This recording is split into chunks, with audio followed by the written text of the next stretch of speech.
नमस्कार, सत्यहिंदी.com में आपका स्वागत है।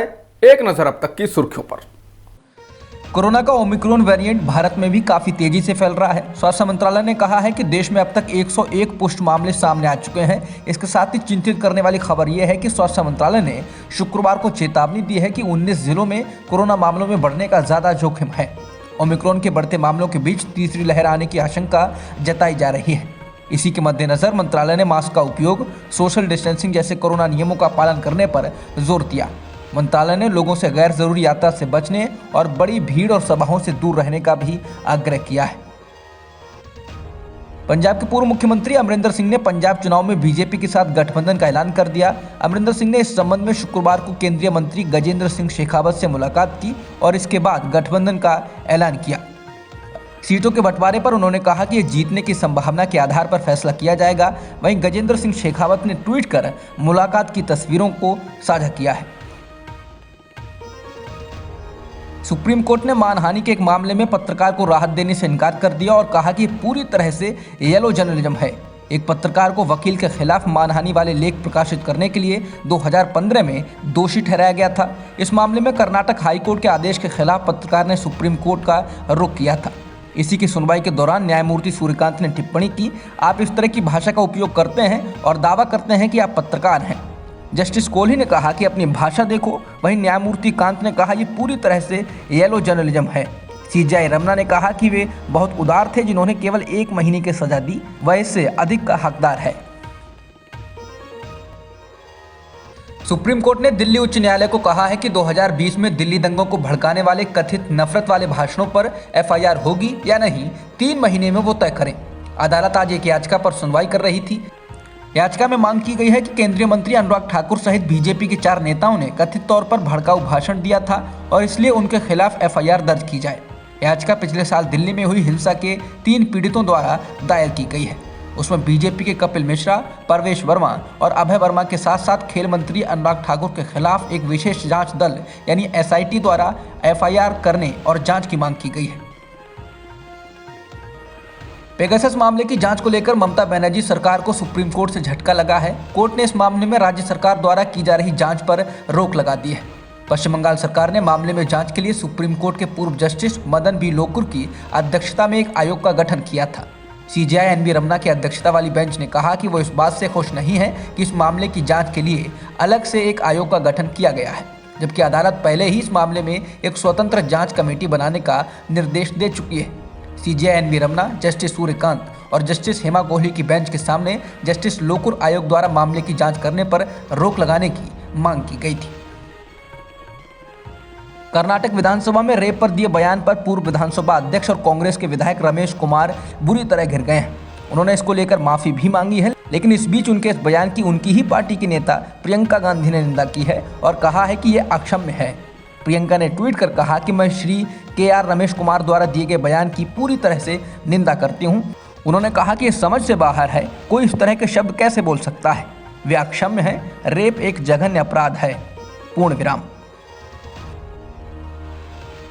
देश के मुख्य निर्वाचन आयुक्त और 2 निर्वाचन आयुक्तों को आपत्ति जताने के बाद भी प्रधानमंत्री कार्यालय यानी पीएमओ की ओर से बुलाई गई एक ऑनलाइन बातचीत में शामिल होना पड़ा। इससे एक दिन पहले कानून मंत्रालय की ओर से चुनाव आयोग को एक पत्र भेजकर कहा गया कि प्रधानमंत्री के प्रधान सचिव पीके मिश्रा एक बैठक लेंगे और ये अपेक्षा की जाती है कि मुख्य निर्वाचन आयुक्त इस बैठक में मौजूद रहेंगे। द इंडियन एक्सप्रेस ने यह खबर दी है, जबकि इससे पहले हुई ऐसी बैठकों में निर्वाचन आयोग के अफसर शामिल हुए थे, न कि आयुक्त। 16 नवंबर को हुई इस बैठक से मुख्य निर्वाचन आयुक्त और बाकी दोनों आयुक्त गैर हाजिर रहे, लेकिन बैठक के तुरंत बाद पीके मिश्रा के साथ ऑनलाइन बातचीत में वो शामिल हुए। इस तरह का पत्र आने के बाद चुनाव आयोग में भी हलचल हुई, क्योंकि इस पत्र को एक तरह का समन माना गया और ये कहा गया कि ये संवैधानिक और पहले से बने हुए नियम कायदों का उल्लंघन है। चुनाव आयोग को लेकर अब कांग्रेस ने मोदी सरकार पर हमला बोला है। कांग्रेस महासचिव और पार्टी के मुख्य प्रवक्ता रणदीप सुरजेवाला ने कहा कि मोदी सरकार चुनाव आयोग के साथ मातहत संस्था जैसा बर्ताव कर रही है। सुरजेवाला ने कहा कि सरकार देश में संस्थानों को बर्बाद करने के एक नए स्तर तक पहुंच गई है। उन्होंने मीडिया रिपोर्ट के हवाले से लिखा है कि प्रधानमंत्री के प्रिंसिपल सेक्रेटरी पीके मिश्रा के साथ होने वाली एक बैठक में देश के मुख्य चुनाव आयुक्त और चुनाव आयुक्तों के मौजूद रहने की उम्मीद जताई गई थी। इसको लेकर सुरजेवाला ने कहा कि आज़ाद भारत में ऐसी बात नहीं सुनी गई थी। कांग्रेस नेता ने कहा कि बिल्ली अब बाहर आ गई है, अब तक जो फुसफुसाहट थी वो सच निकला। मुख्य चुनाव आयुक्त को प्रधानमंत्री कार्यालय ने कभी बुलाया हो, ऐसी बात आजाद भारत में कभी नहीं सुनी गई थी। कांग्रेस नेता राहुल गांधी ने कोरोना महामारी के दौरान मध्यम और छोटे कारोबारों के बंद होने के लिए सरकार पर हमला किया। राहुल गांधी ने कहा कि एमएसएमई पर मैंने सरकार से कुछ गंभीर प्रश्न किए थे, जिनके जवाब में उन्होंने माना है कि कोविड काल में 9% एमएसएमई बंद हो गई, यानी मित्रों का फायदा, अर्थव्यवस्था कमजोर और रोजगार खत्म। लखनऊ में शुक्रवार को बीजेपी और निषाद पार्टी की संयुक्त रैली हुई। इसमें निषाद पार्टी के अध्यक्ष संजय निषाद, गृह मंत्री अमित शाह और मुख्यमंत्री योगी आदित्यनाथ भी शामिल हुए। रमाबाई अंबेडकर मैदान में आयोजित रैली में शाह ने कहा कि पिछड़े समाज के लिए वर्षों से एक अलग मंत्रालय बनाने की मांग थी, इसे मोदी सरकार ने पूरा किया है। रैली में बड़ी संख्या में बीजेपी और निषाद पार्टी के कार्यकर्ता जुटे। बीजेपी के पास अपना दल एस और निषाद पार्टी के रूप में 2 क्षेत्रीय सहयोगी उत्तर प्रदेश में हैं। दोनों ही दल बीजेपी से सीट बंटवारे में ज्यादा सीटें मांग रहे हैं। न्याय का एक मूल सिद्धांत ये भी होता है कि भले ही गुनहगार बच जाए, लेकिन बेगुनाह को सजा नहीं मिलनी चाहिए। सुप्रीम कोर्ट ने कुछ इसी आधार पर जमानत और कैद को लेकर फैसला दिया है। कोर्ट ने कहा कि जमानत को बढ़ावा देना चाहिए, ना कि जेल में कैद को। इसके साथ ही कोर्ट ने इस पर चिंता जताई कि कई निर्देश देने के बावजूद निचली अदालतों द्वारा जमानत को प्रोत्साहित करने में अनिच्छा दिखी है। सुप्रीम कोर्ट ने कहा कि ऐसी अदालतों की मानसिकता बदलने की जरूरत है। प्रधानमंत्री मोदी ने आज चुनावी राज्यों उत्तर प्रदेश और उत्तराखंड के बीजेपी के सांसदों की बैठक ली। मोदी ने उन्हें चुनाव जीतने के टिप्स दिए। इन दोनों ही राज्यों में बीजेपी की सरकार है और दोनों ही जगहों पर उसे जोरदार टक्कर मिल रही है।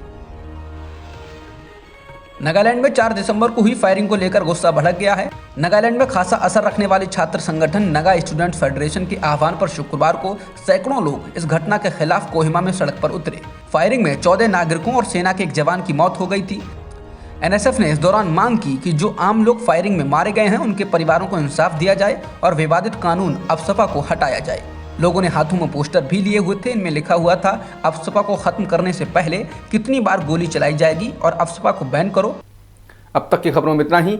बाकी खबरों के लिए बने रहिए सत्यहिंदी.com के साथ। सत्य हिंदी का ऐप डाउनलोड करें गूगल प्ले स्टोर पर।